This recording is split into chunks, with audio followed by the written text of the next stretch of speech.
বন্ধুরা, আজকে আমি এই কলমি শাকটা তুলে অন্য একটা ক্রেটের মধ্যে লাগাবো। আর দেখতেই পাচ্ছ এটা একটা পেয়ারা গাছের গোড়ায় হয়ে আছে, সেই কারণে পেয়ারা গাছের গোড়ায় আমি অন্য কিছু নিড়ানি দিয়ে তুলবো না, আমি হাত দিয়ে এটাকে তুলবো। দেখা যাক কতটা শিকড় উঠে আসে।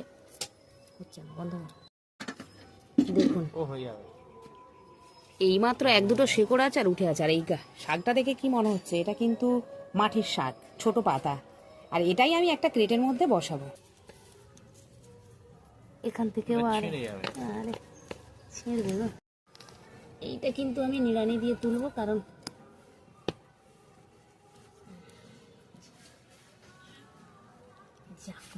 অনেকটা শিকড় শুদ্ধ তুলে নিলাম। এটা চলুন এখন বন্ধুরা, আমি এই ক্রেটের মধ্যে এই কলমি শাকটা বসিয়ে দেবো।